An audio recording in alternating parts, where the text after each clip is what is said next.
Hello, everyone. I'm back. Oh my goodness. Um, I had to rewatch this video actually because I made it probably a month ago. And the plan was to take my piece to the retreat, Susanna's retreat in Ballarat, and stitch it, finish the little birds and finish the bunnies. But what's happened is that time has gone by. The piece has been sitting just to the side with all of the bits and bobs so that I could take it. And I kept picking it up, doing a little bit more, picking up, doing a little bit more. And basically it's finished. Now it's Friday, 27th for me. I fly to the retreat, Susanna's retreat tomorrow. So my piece is finished. And I thought I better show you what I did. That concludes the series so that, you see start to finish through the episodes of the piece. So let's begin. Everything is held by this piece of edging that came off the actual panel that Susanna had. Look, you can see my bunny there. I've been a busy girl. I've gone with black thread over my little bird and just did some rough stitching, some decorative stitches on the tail, some lazy daisies within the wings, just some straight stitches, using the black just to give him a little definition. Try to keep it very loose and not too intensely stitched. The words, I've just gone around with an overcast stitch around the outer edge. That just sort of blends it in a little so it's not so, cut out and attached. The second bird is complete. The mushrooms, I went over those with a single thread from black DMC and just stitched it's like I've picked up a black pen and just roughly outlined things. I love doing that when I do watercolours. You do the whole watercolour, then you come back once it's dry with a black pen and just doodle over it. I just think it's a lovely effect. So I've doodled over the mushrooms. Remember, these looked a little pale and lost due to the background, so I did some stitches in the dandelions. And here's my first bunny, my second bunny, and my baby bunny. I'm so pleased with them. I don't do a lot of thread painting of animals because you need a lot of time to make sure you get your shading right. Otherwise, your animals just don't look right. So I'd go more for a flower before, like an animal with fur. Let's be specific. Animal with fur. Birds are very forgiving. Feathers are very forgiving. You can get a little bit abstract. But doing a bunny, for example, where you're using the fur to denote shape and form, that's a challenge for me, and it needs time. So I had 3 days in a row where all my projects had come to a bit of a halt, getting ready for the trip to Ballarat. And I thought, do I start something else? I was so tempted to dig into the project that I've packed for Ballarat. I'm taking a heap of Liberty fabric because it's precious and I've hardly used it. And I'm planning a big quilt and I'm thinking that's crazy. Let's do some small projects so that I get to play with it all. And the Liberty fabric's everywhere on my desk here as I take a small portion of a few of the pieces I've collected. Plus I'm going to a couple stores that sell Liberty. It's harder to find these days around me. So to go to Balan, where it's a specialty Liberty fabric store, was just too good of an opportunity to bathe in Liberty for the week. So do I start nibbling into that because I'd finished all the other projects? That's how this came to be. And because I had 3 solid days of nothing else interfering with me, I was able to dedicate the time. Now, this little guy here, there's at least 6.5 hours of stitching just on Daddy Bunny. Mum was a little bit quicker because I didn't have to think too much about her back here, so I just do. And I think too because the big bunny, Daddy Bunny, I'd already selected my colour range of threads, so I was a little bit more, I guess, brave Baby Bunny was really quick, being that he's little, and I just kept to really light versions of these threads. So pretty much what's in the cheeks of the two bunnies and the ear was his base. Then I found an even lighter one that's not anywhere to do his ear. Now, if you're doing this panel and you're stitching it as well, couple little tricks. When you think you've finished your bunny, outline him in a chocolate colour. And also, when you do the black for the eye and his nose and their whiskers, pop a little bit of black in amongst that chocolate on those edges. It just helps with that little bit of a rolled edge look, sort of that three-dimensional look. I did all of the dark areas first.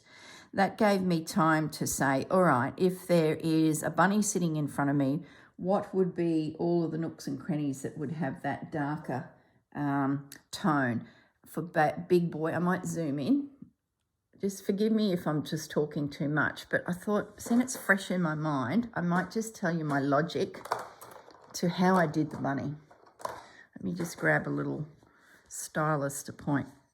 So the darkest colour first. There would be shading under his neck. There's shade coming here from this flower. There's shade in around his tummy here because he's got this leg that comes down, and there's a second leg that's in behind my plant. So there's definitely shade in there. There's a little bit of shade on that side, a little bit of shade on his back leg, and then his bottom sticks out the back from there, which also has that shading around the perimeter of him, just so that, you know, he gets that rounded look. When it comes to his head, his ear, there's shading, there's shading here, just a few stitches, but not the darkest colour. I sort of went to the second darkest colour to do that, and this side of his ear. The main dark colour was a little bit on the side of his eye, just to sort of like there's a stripe there. And then, of course, that dark black and the dark chocolate is combined as part of his edge. In around his mouth, I did that last, and his whiskers and his little bits. So the dark shading, the darkest colour, goes all over his body in the spots that you believe a shadow would be cast. The second darkest colour, I stitched a little bit into all of those same areas. Now, this is what I call the blending stage. I don't know what the technical word would be, but I find that when I put a colour down, it can look very blocky. It's like picking up a red pencil and you colour in a bit of a flower, then you go to the yellow next, but that red just looks like red. If you were to pick up a slightly pinky red pencil and just a little bit through the red, suddenly that red goes from being a block of primary colour to something a little bit more interesting. And that's the theory I apply to every stitch I put down. So let's go to the third darkest colour, and I decided just to focus on his leg, a little bit more around his ear, a little bit into his tummy, and then I went to the fourth darkest colour, and that became his full belly, but that colour drifts into the previous, and it started to work up through his face. And I guess that's the fourth darkest colour, is the colour of the rabbit. Does that make sense? So when you lay your threads out, you say, well, what colour do I want my bunny? And I laid it down. From that point of that first choice, I picked a couple darker and a couple lighter.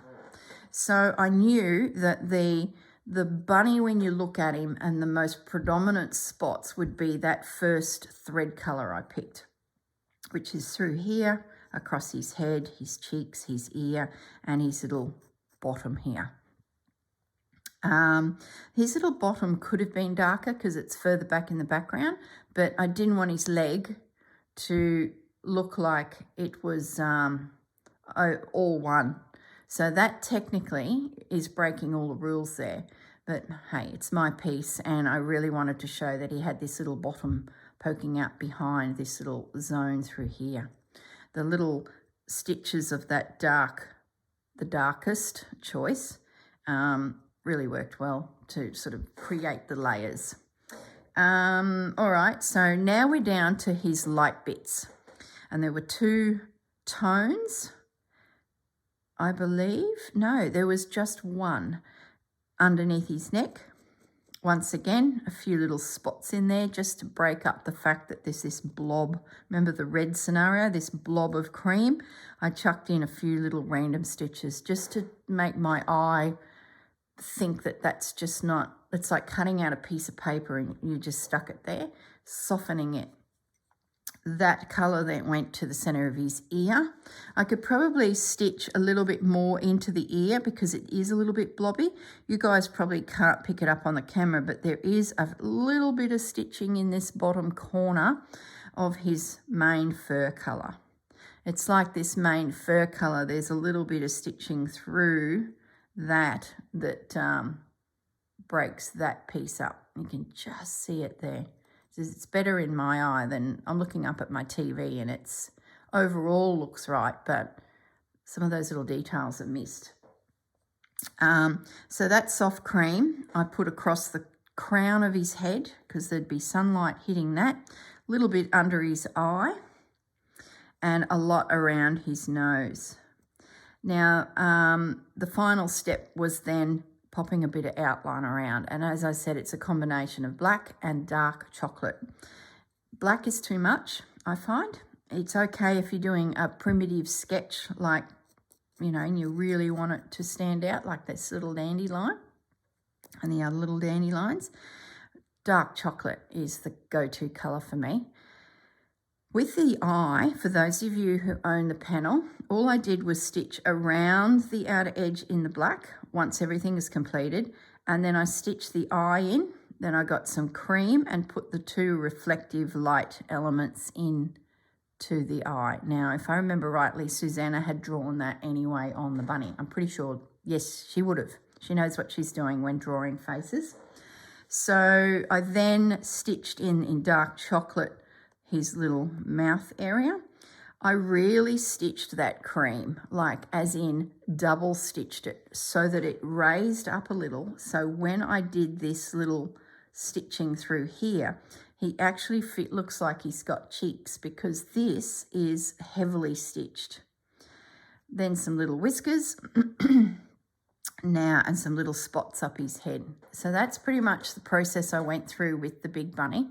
I thought of something I was going to say then, but I think it's just flipped out of my head. The whiskers I put in here, 2 strands of black and some little French knots, they aren't as thick as the whiskers this side, because the whiskers this side are actually drawn by Susanna. There's no fur, so they are there, and I couldn't change anything design-wise because they're in place. But what I did is, using that black thread, I still stitched over them, and if anything, they still match. They match okay because the black thread is what I'm seeing when I glance at it, not the thick line that Susanna had as part of the original design. That's the challenge when you start stitching into things that are line drawings. There might be areas that is of a different texture or dimension that doesn't suit what was originally there, and the whiskers is a good example of that. Don't let it stress you out, because once you pop in that black thread over those whiskers that are pre-printed on the panel, then pop your second whiskers in, it doesn't matter. It just blends. You'd never know if you glanced at it. I think that's the basics of Bad Boy Daddy Bunny.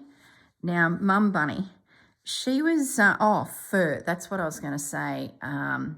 Fur is directional on animals. There might be some out there that when you look at them, it just looks like it's all in the one direction. Bunnies are a little bit that way. But there's definitely areas where you need to have a think about the direction of which you lay your stitches. And my hot tip is, don't change it once you go, that's the way I'm heading. So in this scenario, it was pretty easy just to stitch from his neck to his toes, straight down. His leg was similar. His bottom here has a slight curve.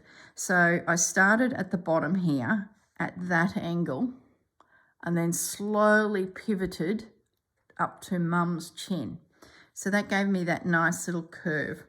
And because you do a long stitch and a little stitch, a long stitch and a little stitch, and they all interconnect, it's quite easy to start pivoting your stitches. His cheek, some of them are heading this way from his chin down to his cheek. But then as I went up his cheek, I had to slowly pivot up towards his ear. And that gives you that wash of fur that would be swishing up past his cheek and his jawline. His nose was easy, just straight up from the bridge of his nose up towards his ear. His top of his head, the crown, the really light stitch, I stitched at a slight angle. You can see every stitch colour you do is also a decision needing to be made. Well, what way is this fur laying? You can see why flowers are easier. Butterflies, dragonflies are pretty easy too. But, oh my goodness, animals. But don't be frightened by them, because if you take your time, that's what I was saying. You need time to stitch an animal. Don't rush it. Start from your darkest colours and work back to your light. If you do your lights first, that's fine too, because the lights are usually in really obvious spots. Now, talking about Mummy Bunny, lights across the rump, light colour, hello pussy. And once again, I picked what colour do I want Mum first, which is this golden tone through here. I went a little bit darker, the golden tone across the top of her head, and then I added in that muddy chocolate colour and also the really dark that I used for the outline. And then back down the colour scale, I started looking for some creams and soft golds just to put some flecks through, so that that's a lighter colour and that's a lighter colour. And then once I worked those two in, they started drifting around the neck, into the ear and around her nose. So I guess once you start looking at the piece, you can sort of see where I was plopping the colours and then bleeding them together. There's one area that I was just not happy with, and it's through here. I picked up a thread that was very flat brown, and I was stitching away here. I was watching something on TV, and when I looked down, I had this big blob. Remember when I said that could look like a piece of paper that's cut out and just placed down? Well, that's what that area looked like, and it took a while to push it back. I ended up stitching in there some of this goldy colour from her head. I then picked up all three of these lighter colours and started drifting them down to make it a little bit more freckly. So you can see where it went a bit pear-shaped. See that straight line there? That's when I stopped and went, oh my goodness, what have I done? And I didn't want to unpick it, so I just started stitching over, stitching over. So that's the beauty of thread, is if there's something that's just not right, stitch over it. Just keep going. Keep stitching into it. So that's Mummy Bunny. I think that's pretty straightforward. Baby Bunny, I just went lighter again and tried to give him a distinctive colour difference to Mum. Otherwise, you wouldn't see him at all. I got a little bit dark here because I was in the routine of doing this dark edge around everything. I did that here, and I did about 4 stitches up his rump and realised that it was the same colour on the other side on Mum, and suddenly Bunny's rump joined Mum's body. Does that make sense? So I unpicked that and said, no, forget about that dark edge business. The darkest I can go is in the colour palette that is the actual bunny. And I brought in like a little apricot tone there. So I think that's it. Same thing, just stitch a little bit of black around the eye, colour in the eye itself, drop a little bit of white in. The panel is still visible in around the eye, between the outer edge and the eye itself on all of them. And I've only done that because the panel background colour matches beautifully with their bodies. So I thought, why stitch in there? It denotes a bit of a height difference because it is not stitched. So it was a lovely way of showing definition on my piece. Okay, now further along, The other challenge was my radioactive mouse. It's the joke that Susanna and I've got, that this mouse, oh, I haven't stitched Bunny's paw, the mum bunny. See the outer edge there? I need to pop a few stitches in there, so that's not completed. The mum bunny, the radioactive mouse. So it's because he was a sketch. He didn't look like he had fur, so it became this poor little mousy. But he has fur now. He's gorgeous. I love him. I absolutely love him. He's got a cheeky little smile. But I did the same thing with him. I did him first and then I moved to the bunny. He was good to actually do first because it got me in the mood of, all right, if you're going to do this and stitch them, there's a lot of stitches coming. Chew off something small to do first. I started with the dark colour, got down on his tail, which is just behind this mushroom, and stitched my way back up. Then I went up his back, a little bit of stitching around his hip, stopped at his ear because I didn't want to outline his ear, otherwise it would have looked really chunky. Jumped over here and did a little bit of stitching under his chin. I haven't stitched his whiskers or the top of his head. It's black from the print and it just adds another thickness that's a little bit more narrow than what my needle and thread could pull off. So I'm using the printed fabric to help my outlining. A little bit of darkness here in his ear and then down through his paws and his tummy. When I stitched his belly in the pail, I think I picked 2 colours this time because he's only little, so how many colours do you want to sort of put on him? I did the pale there and the pale on his face, and then I came back with that silvery grey and filled him in. I then picked up my dark colour again and put a few little spots on his tummy and around the place just to sort of blend the 3 colours together, and that was it. Once I finished him and I saw the cheekiness on his face come out, that gave me so much confidence to have a go at these guys. So there you go, guys. The last thing to show you is just me meandering around these mushrooms with the black thread as if I'm sketching with a black pen. I stitched around the outer edge of my words beneath the leaves, the bunnies play. So my snippet roll is complete. I do need to go back to Mum Bunny and put a few little stitches in there.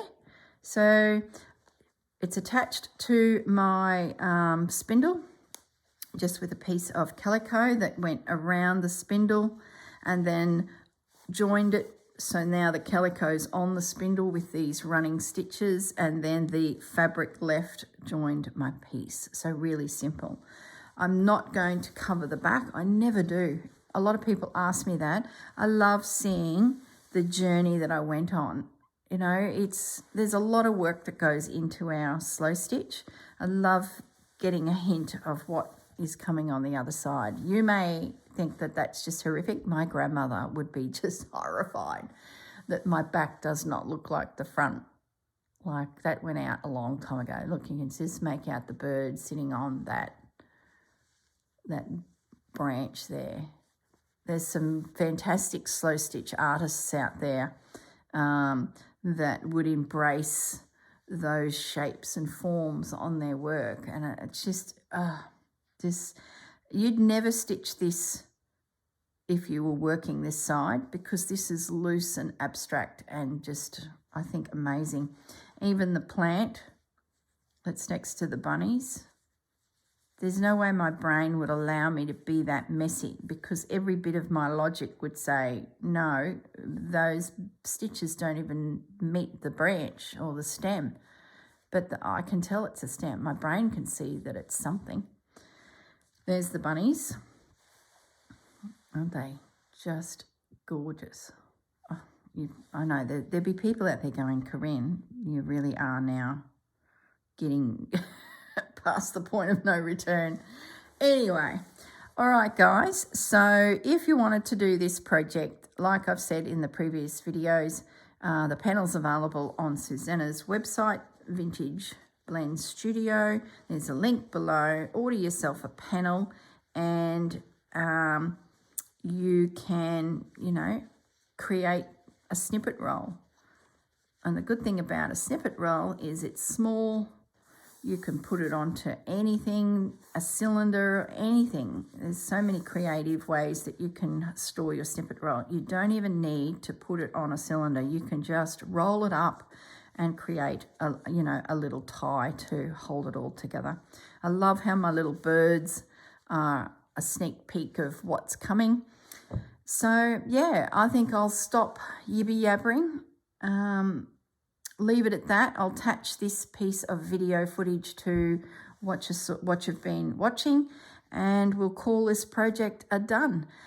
Thank you so much for joining me. It's been fantastic. I love the fact that I took my time with this and just didn't keep pushing through the project, put it aside, let time go by, and then when I had that little window of I need to sit and stitch and not do too much physical mucking around, this was the perfect project to pick up those little bunnies.